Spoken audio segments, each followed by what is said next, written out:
সহ দিবে, সরকারি খাতে থাকবে এবং ফরেন এক্সচেঞ্জ হিসেবে থাকবে। এবং সে যদি ফরেন এক্সচেঞ্জ ওই পরিমাণ যদি বিদেশ থেকে কিছু আনতে চায়, তাকে ওই ফরেন এক্সচেঞ্জ হিসাবে তাকে আবার তাকে দিবা ফেরত। আর লোকালে বাংলায় দিলে লোকালে যে রেট থাকবে, যখন যে রেট থাকবে সেই রেটে তাকে তুমি তাকে ফেরত দিয়ে দিবা। অসম্ভব কিছু না। যে আমরা পাকিস্তানও দেখেছি যে সেনাপ্রধানকে বিদেশ থেকে আইসা দায়িত্ব নিতে হয়। এই ধরনের একটা প্রোডাকশন চলতেছে যে সেনাবাহিনী দায়িত্ব নেই। সেনাবাহিনী দায়িত্ব নেই এটা আমি ব্যক্তিগতভাবে চাইবো না। বিষয়টা হলো রাষ্ট্রে শান্তি শৃঙ্খলা এবং জনগণের কল্যাণ নিয়ে আসতে হবে।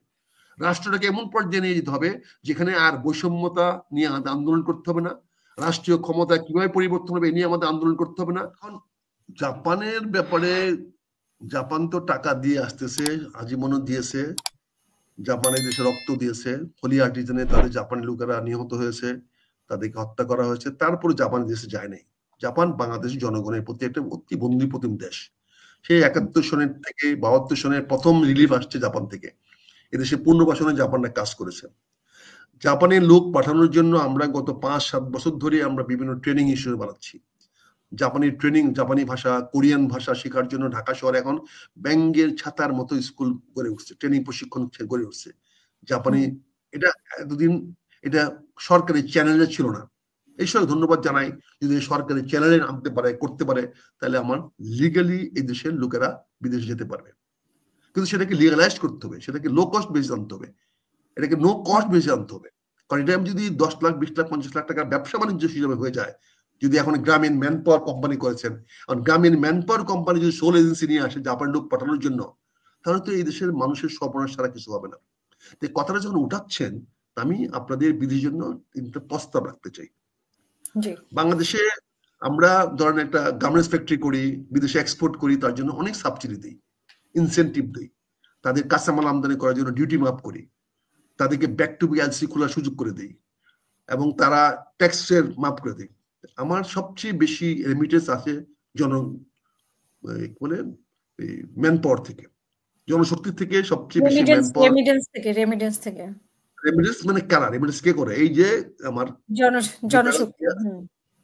জনসংখ্যা সরাসরি বিদেশে গিয়ে কাজ কাম করে তারা করে।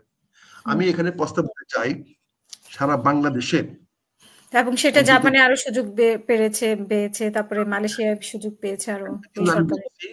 আমি বলতেছি সারা বাংলাদেশে বিভাগীয় পর্যায়ে অন্তকে গোটা বিষয়ক প্রশিক্ষণ কেন্দ্র করা হোক। যে প্রশিক্ষণ কেন্দ্রে যে দেশে যেখানে পাঠাতে চায় সে দেশে ভাষা শিখাবে এবং যে কাজে পাঠাতে চায় সেখান থেকে কাজের ডিমান্ড তারা নিয়ে যা পাবে সেই কাজের প্রশিক্ষণ দিবে। এবং এই প্রশিক্ষণের জন্য যারা যেতে চায় তারা বেতন দিবে, তারা ভাতা দিবে, কিন্তু তাদেরকে সাবসিডাইজ রেটে তাদের প্রশিক্ষণের ব্যবস্থা করতে হবে। দ্বিতীয়ত, আমাদের দেশে যারা বিদেশে যায় তারা সবাই বাপের সম্পত্তি বিক্রি করে যায়। কারণ সবাই তো যুবকরা যায়, বাপে যায় না। বাপে অনেক আশা ভরসা করে ছেলেকে জন্য 4 ভাই 5 ভাইয়ের মধ্যে এক ভাইরে পাঠায়, জমি বিক্রি করে পাঠায়। কিন্তু বাবার দুর্ভাগ্য হলো ওই ছেলেটা আর বাবাকে ফিরে এসে টাকা দেয় না। সে তখন তার নিজের অ্যাকাউন্টে টাকা রাখে, নিজের বউয়ের অ্যাকাউন্টে টাকা রাখে। বৃদ্ধ বাবা ওই ছেলের তা খেয়ে যেতে পারে না, ওরা অপমানকর জীবন নিয়ে ধারণ করে আসে। তা আমি বলবো সরকারকে যেন বিদেশে যারা নিয়োগ যাবে তাদের বিমান ভাড়া সহ সবকিছু ফ্রি দেওয়া হোক, যাতে তারা বাপের জমি বিক্রি করে কেউ যেতে না হয়। তাদেরকে তারা যখন এমপ্লয়মেন্ট পাবে, ওই দেশে বিদেশে যখন এমপ্লয়মেন্টটা পাবে, ওই এমপ্লয়মেন্টটা এনশিওর করে প্রথম প্রশিক্ষণ দিয়ে দিবে গভর্নমেন্ট। প্রশিক্ষণ দেওয়ার পর তারা অ্যাপ্লাই করবে, অনলাইনে অ্যাপ্লাই করবে, অনলাইনে চাকরি অ্যাপ্লাই করবে, অনলাইন ইন্টারভিউ হবে। এখন এআই আছে, এখন আপনি কথা বলছেন, আপনি লন্ডনে, আমি ঢাকায় কথা বলতেছি না, আমরা ইন্টারভিউ হবে। কোম্পানি দেখবে, কোন কোম্পানি বস দেখবে, ওই কর্মচারী দেখবে, ইন্টারভিউ করায় দিবে, ইন্টারভিউ করায় দিয়ে তাকে নিয়োগ দেবে। সেই নিয়োগ পত্রটা তাৎক্ষণিকভাবে চলে আসবে। আসতে পরে ওর কাছে নিয়োগপত্রটা পাইলে পরে সে ওইটাকে ব্যাংকে দিয়ে সে বিনা সুদে তাকে যাওয়ার বিভিন্ন খরচ দিতে হবে এবং সরকার তাকে বিমান ভাড়াটা দিবে, যাওয়ার বিমান ভাড়া দিবে। এবং 1 বছর মিনিমাম চাকরি করলে পরে দ্বিতীয় বছরে সে যখন ছুটি পাওনা হবে তখন বছরে 2টা টিকিট তাকে দিবে, একটা আসার টিকিট, একটা যাওয়ার টিকিট। এটা সরকার থেকে দিবে, কারণ তার রেমিটেন্স দরকার, আমার তার রেমিটেন্সের ইনসেন্টিভ হিসেবে সেই জন্য ব্যাংকের মাধ্যমে রেমিটেন্স পাঠায়, সেই জন্য এটা ইনসেন্টিভ হিসেবে তাকে দেওয়া হবে। যেমন ইনসেন্টিভ আমি দেই গার্মেন্টস ফ্যাক্টরিকে, ইনসেন্টিভ দেই এক্সপোর্টারকে, এরকম ইনসেন্টিভ দেওয়া হবে ওদেরকে যে তুমি প্রপার চ্যানেলে, ব্যাংকিং চ্যানেলে তোমার রেমিটেন্সটা পাঠাবা, সেই রেমিটেন্সটা তোমার না আসবে। আর তার রেমিটেন্সের যে টাকাটা আসবে সেটা কোনো অবস্থাতেই 50% বেশি সে খরচ করতে পারবে না বিদেশে থাকা অবস্থায়। এই 50% তার ফিক্সড ডিপোজিট থাকবে। সেই সম্পত্তি কিনা, এখানে বউয়ের ব্যবসা করতে দেওয়া, ভাইয়ের ব্যবসা করতে দেওয়া দিয়া সে সব শেষ করে ফেলায় না দিয়ে মিনিমাম 50% তোমাকে ফিক্সড ডিপোজিট রেখে দিতে হবে। তুমি যখন আসবা তোমার টাকা থাকবে, সুদ সহ দিবে, সরকারি খাতা থাকবে এবং ফরেন এক্সচেঞ্জ হিসেবে থাকবে। এবং সে যদি ফরেন এক্সচেঞ্জ ওই পরিমাণ যদি বিদেশ থেকে কিছু আনতে চায় তাকে ওই ফরেন এক্সচেঞ্জ হিসাবে তাকে আবার তাকে দিবা ফেরত। আর লোকালে বানাই দিলে লোকালে যে রেট থাকবে, যখন যে রেট থাকবে সেই রেটে তাকে তুমি তাকে ফেরত দিয়ে দিবা। এখন সে জমা রাখবে 50%, 2 বছর 5 বছর পরে যখন যে রেট হবে ওই রেট টাকা লোকাল দিবা। আর যদি ওই ডলার দিয়ে সে বিদেশ থেকে কিছু আনতে চায়, বিদেশি কোনো জিনিস ইম্পোর্ট করতে চায়, তাহলে ওই ডলারটা তাকে ফেরত দিবা, ওই ডলারে ওই বিদেশ থেকে আনবে। তাহলে ওর এখানে একবারে 5, 7, 10 বছর চাকরি করে আসার পরে তার এখানে এস্টাবলিশড হওয়ার, তার এখানে আবার দাঁড়ানোর সুযোগ হবে। এই কাজগুলো করতে হবে এবং প্রতিটা লোককে ইন্স্যুরেন্সের কাভারে আনতে হবে। ওখানে যদি সে চাকরি হারায় তাহলে ইন্স্যুরেন্স কোম্পানি কম্পেনসেট করবে। ওখানে যদি কোনো কারণে সে চাকরি হারায় তাকে চলে আসতে হয়, তাহলে যে ক্ষতিগ্রস্ত হবে সে ক্ষতির ইন্স্যুরেন্স করতে হবে। সেই ইন্স্যুরেন্সটা সরকার করে দেবে, কিন্তু তার ইন্স্যুরেন্সের বেনিফিটটা ওকে দিতে হবে। ওখানে যদি আমার কোনো কর্মচারী মারা যায়, কোনো আমার শ্রমিক ভাই মারা যায়, কোনো আমার মারা যায়, তাকে আনা নেওয়া সকল খরচ ইন্স্যুরেন্স কোম্পানি বহন করবে। তাদের ইন্স্যুরেন্সটা, লাইফ ইন্স্যুরেন্সটা মাস্ট করে দিতে হবে। এই জিনিসগুলো যদি করা যায়, এই জিনিসগুলো করতে হয়, এটা আগে করেন, প্রায়োরিটিতে করেন, সর্বাধিকে দিয়ে করেন। এবং এইটা দিয়ে আমার দেশ থেকে 1 লক্ষ জাপানে পাঠান, 2 লক্ষ কোরিয়াতে পাঠান, সারা মিডল ইস্টে অন্তত আরো 10 লক্ষ লোক পাঠাতে পারবেন। কিন্তু দয়া করে আল্লাহর ওয়াস্তে গ্রামীণ ম্যান পাওয়ার কোম্পানি না করে গ্রামীণ ম্যান পাওয়ার প্রশিক্ষণ কমিটি করেন, স্কুল বানান। গ্রামীণ এই ব্যবসার মধ্যে না লাগাইয়া এনজিওতে লাগান, জনগণের কল্যাণে লাগান। ওই ম্যান পাওয়ারের মাফিয়া হয়েন না আপনি। আবার আপনি একটা মাফিয়া বানাইছেন আবার গ্রামীণ কি এমপ্লয়মেন্ট, এই এটা না বানাইয়া আপনি এদের ওই যে সিন্ডিকেটটা আছে, ম্যান পাওয়ার সিন্ডিকেটটা, এটাকে ভেঙ্গে এটা করেন। দরকার বলে এই দায়িত্বটা সেনাবাহিনীকে দেন। সেনাবাহিনী যে মন্ত্রণালয় আছে, ডিফেন্স মন্ত্রণালয়ের সঙ্গে দেন, বিদেশ মন্ত্রণালয়, মন্ত্রণালয় কি আছে নাম, বিদেশ মন্ত্রণালয়ের নাম জেনে কি ভুলে যাই, বুঝছেন না, বৈদেশিক শ্রম মন্ত্রণালয় কি আছে, এদিকে ট্যাগ করেন। তাদেরকে অন্তত বিভাগীয় সরকারের পর্যায়ে, জেলা পর্যায়ে আমার স্কুল কলেজগুলো আসে, সকল স্কুল কলেজগুলোকে বৈকালিক সান্ধ্যকালীন প্রশিক্ষণ কেন্দ্র হিসেবে রূপান্তরিত করেন। জেলা পর্যায়ে গ্রামীণ পর্যায়ে পড়লে সকল স্কুলগুলোকে বৈকালিক বা সন্ধ্যাকালীন প্রশিক্ষণ কেন্দ্র হিসাবে রূপান্তরিত করেন। সেখানে আলাদা শিক্ষক নিয়োগ দেন, যারা তাদেরকে 2 মাস 3 মাস ট্রেনিং দিয়ে, গ্রাম পর্যায়ে ট্রেনিং দিয়ে ওখান থেকে পাঠাবেন। তাতে আমার দেশে লক্ষ লক্ষ ইনস্ট্রাক্টর এমপ্লয়েড হবে। এদিকে ইনস্ট্রাক্টর বলেন, প্রশিক্ষক বলেন, টিচার না বলে ওই ইনস্ট্রাক্টর ক্রিয়েট হবে। ওই চাকরিগুলো তাদেরকে মোটিভেট করে ট্রেন করে পাঠাবে। আপনি দেখবেন আপনার বিলিয়ন বিলিয়ন ডলার আসবে, আপনি পাঠাতে পারবেন। কাজে এইটা করেন, তাহলে ওই জাপানের সফলতাটা অনেক বেশি বাড়বে। জাপান নিচ্ছে, কোরিয়া নিচ্ছে, আগামীতে আমেরিকাও নেবে। আমেরিকা যেভাবে লোক পার করে দিচ্ছে, আগামী 5 বছর পরে আমি ইনটেক লোক আমেরিকাতে পাওয়া যাবে না, এন্ট্রি লেভেলে আমেরিকাতে লোক পাওয়া যাবে না। ওই 5-7 বছর পরে আমেরিকাতে একটা অ্যাকুট শর্টেজ হবে ইনটেক লোকের। কারণ ইনটেক ফ্যাক্টরিতে ওই আমেরিকান ছেলেরা বড় লোক, আমেরিকান তো আমাদের কাছে বড় লোক, তারা এসে এন্ট্রি জব করতে চায় না। তারা এন্ট্রি জবে প্রশিক্ষণ করে বড় ডাইরেক্টলি এক্সিকিউটিভ হতে চায়। ওখানে আর দ্বিতীয় যেটা বলছি, সেনাবাহিনী প্রধান হজে গেছেন, স্বাভাবিকভাবে গেছেন। হয়তো আমি বলে বলতাম হজে না যাওয়াই ভালো ছিল, তো উনি যখন গেছেন, ঠিক আছে, আল্লাহ ওনার হজ কবুল করুক। আর এই দেশে তো একটা ষড়যন্ত্র আছেই। আপনি আকবর যখন সম্রাট ছিল, প্রথম তার এই খৈয়াম খানকে হজে পাঠাচ্ছিল, তার যে মামা তাকে ট্রেন করে রাখার দায়িত্ব ছিল। তো এইটাও একটা ষড়যন্ত্র হইতেও পারে, অসম্ভব কিছু না। যে আমরা পাকিস্তানও দেখেছি যে সেনাপ্রধানকে বিদেশ থেকে আইসা দায়িত্ব নিতে হয়। এই জন্য একটা প্রোভোকেশন চলতেছে যে সেনাবাহিনী দায়িত্ব নেই।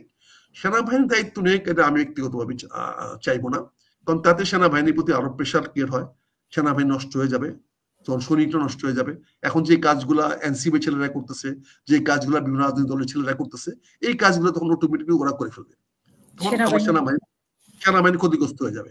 সেনাবাহিনীকে ব্যারাকে ফিরে নেন তার যে সম্ভব। সেনাবাহিনীদের সার্বভৌমত্বের প্রতীক, সার্বভৌমত্ব রক্ষা করার জন্য আছে। আমার ইয়াং ব্রাইট অফিসার আছে, they needs more time for training. তারা নিজের যোগ্যতা অর্জন করার প্রশিক্ষণের জন্য দরকার।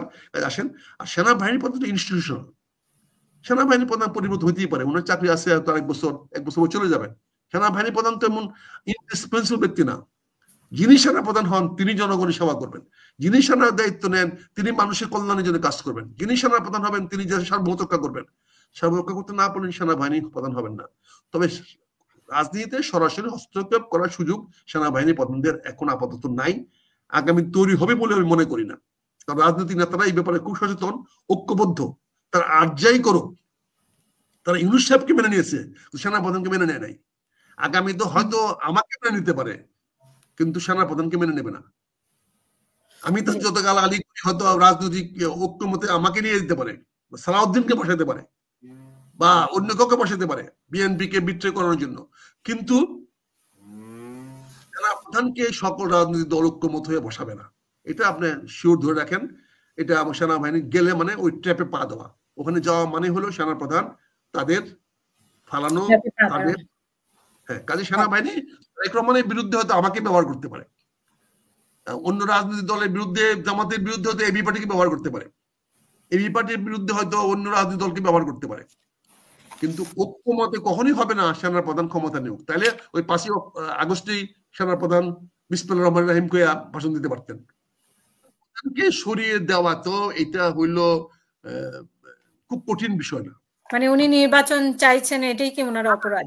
সেনাবাহিনী প্রধানকে সরিয়ে দেওয়া রাষ্ট্রে যারা ক্ষমতায় আছে তার জন্য কঠিন ব্যাপার না, কিন্তু কথাটা হচ্ছে ওনারা সেটা পারবেন কিনা, সরাতে পারবেন কিনা।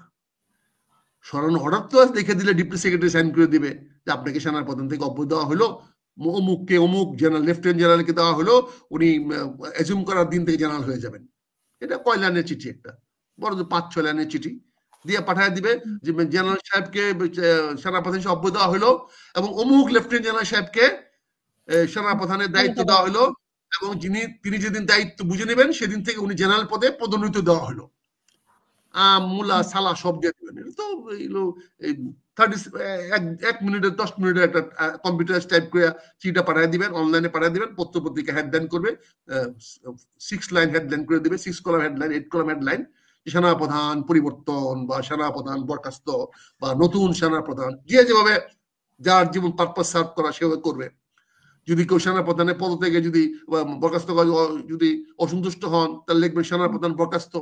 আর যদি কেউ মনে করেন যে আগামী সেনাপ্রধানের সঙ্গে খাতির রাখতে হবে তাহলে বলবে অমুক সেনাপ্রধান নিয়োজিত। এগুলো নিউজের যার যেমন ধান্দা, কাজে এটা কোনো বিষয় না। বিষয়টা হলো রাষ্ট্রে শান্তি শৃঙ্খলা এবং জনগণের কল্যাণ নিয়ে আসতে হবে। রাষ্ট্রটাকে এমন পর্যায়ে নিয়ে যেতে হবে যেখানে আর বৈষম্যতা নিয়ে আন্দোলন করতে হবে না, রাষ্ট্রীয় ক্ষমতা কিভাবে পরিবর্তন হবে এ নিয়ে আমাদের আন্দোলন করতে হবে না, রাস্তায় রক্তপাত করে আমাদের শত শত কোটি টাকা তাদের পুনর্বাসনের জন্য দিতে হবে না। এই ধরনের একটা পদক্ষেপ দরকার। কারণ এইবার যদি আন্দোলন করে যদি ছেলেরা 405 কোটি টাকা পেতে পারে, আগামীতে আন্দোলন করে সরকারকে পরিবর্তন করে পরবর্তী সরকার বলবে আমি 5,000 কোটি টাকা তোমাদের পুনর্বাসনের জন্য দেবো, আসো মধ্যু মাঠে নেমে যাও। বহুত লোক মাঠে নামার মতো আছে। আমার কথাটা খুব রিস্কি, খুব ঝুঁকিপূর্ণ, তারপরে বলছে এই দিন না, আরো দিন আছে, এই দিনে নিয়ে যাবে, সেই দিনের কাছে।